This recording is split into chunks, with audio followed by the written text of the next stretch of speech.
plonger dans le meilleur de l'environnement et de la biodiversité. Bienvenue dans Nature Insolite. Salut à toutes et à tous, c'est Kélian et je suis très heureux une nouvelle fois de partager une toute nouvelle édition de Nature Insolite avec vous. Là, nous nous attaquons à l'avant-dernier épisode de la saison. D'ailleurs, celui-ci et le prochain seront un peu plus légers à écouter afin de clôturer la saison de la meilleure manière possible.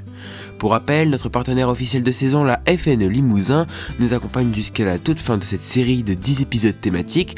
Donc d'ailleurs, n'hésitez pas, surtout pas à leur rendre visite sur le web à l'adresse suivante www.fne-limousin.fr. C'est parti, nous pouvons désormais commencer cet épisode. Dans ce nouvel épisode, je vais vous donner quelques conseils, pas mal même, afin que vous, auditeurs qui m'écoutez, puissiez agir de votre côté au niveau local, près de chez vous, et même chez vous, carrément, vous allez voir, pour protéger l'environnement et en quelque sorte la nature. Je vais vous parler également de votre consommation locale au quotidien, vous donner des idées et des recommandations concrètes pour agir. Enfin, je finirai par vous parler du slow tourisme en Limousin, redécouvrir son propre département sans devoir prendre la voiture pour aller loin. Alors, je pense que tout est bon et je peux désormais commencer cet épisode. Tout d'abord, j'aimerais aborder quelques légers conseils qui vous permettront de jardiner sauvage. Et oui! Alors, comme beaucoup de gens à la campagne, de professionnels, d'agriculteurs le font, vous pouvez commencer par conserver la majorité du temps une zone de votre jardin qui ne sera pas tondue ou entretenue. Par exemple, vous pouvez bien tondre autour et laisser un grand carré, rectangle, triangle, alors quelle que soit la forme finale. Et vous devez sûrement vous demander à quoi ça sert. Alors, je vous explique ça tout de suite. Alors lorsque vous allez procéder comme cela, les petits insectes, petits mammifères, comme des hérissons notamment, vont pouvoir s'abriter, se protéger de leurs prédateurs. Ils vont pouvoir s'alimenter tout en restant camouflés en toute sécurité et ainsi vous allez contribuer à leur préservation, même si ce n'est qu'un petit bout de carré d'herbe non tondu, c'est déjà ça de fait. Ensuite, il y a une autre chose basée un peu sur le même principe, mais cette fois ça concerne les mauvaises herbes. Alors certains organismes agissant pour la préservation de la nature et de l'environnement recommandent de laisser des zones avec mauvaises herbes. Alors oui, j'entends que si vous possédez un tout petit jardin, ça peut se comprendre car vous n'avez pas forcément envie d'avoir des herbes moches, piquantes, embêtantes dans le peu d'espace que vous possédez. Cependant, si vous avez un plus grand terrain comme un champ notamment, je vous invite fortement à laisser des buissons avec des mauvaises herbes. Pour la simple et bonne raison que certaines, comme l'ortie, le pissenlit par exemple, sont les premières sources d'alimentation de certaines espèces comme les papillons et les abeilles, surtout au printemps. Je poursuis en partant du principe que vous avez un grand terrain, si c'est le cas pour vous bien sûr. Alors vous pourrez également opter pour laisser quelques bois morts en tas, de manière propre bien sûr, pour ne pas attirer les prédateurs tels que les serpents, car pour toutes les autres espèces telles que les lézards, les hérissons, etc., cela représente pour eux en tout cas une sorte d'hôtel 5 étoiles. Ça leur permet d'avoir un abri solide où se réfugier, de trouver leurs nombreuses proies et bien plus encore.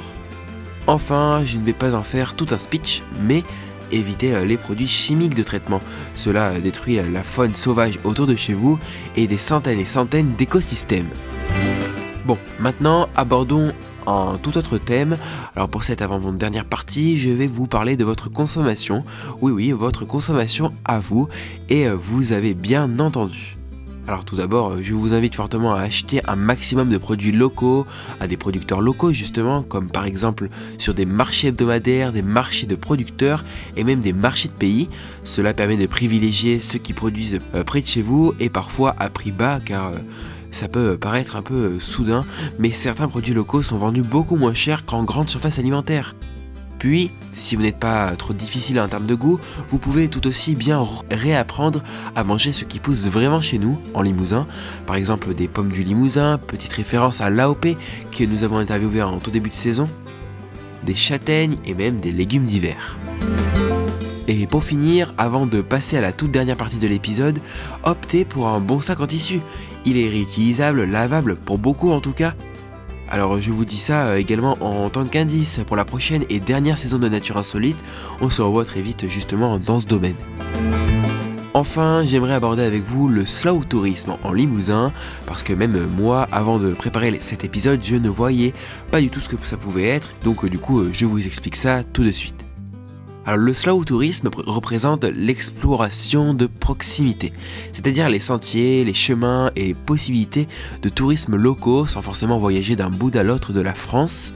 Je tiens donc à vous inviter notamment à parcourir des chemins locaux, des sentiers en Limousin près de chez vous. Cela vous permet de réduire massivement votre empreinte carbone et ce de manière spectaculaire.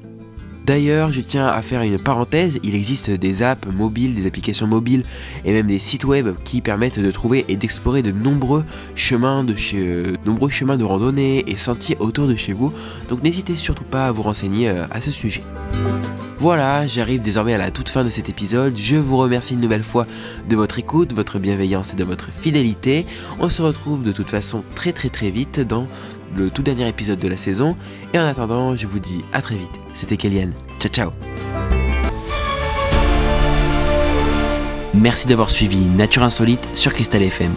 Pour retrouver l'intégralité de l'émission en replay, rendez-vous sur www.nature-insolite.fr. A très bientôt pour de nouvelles découvertes.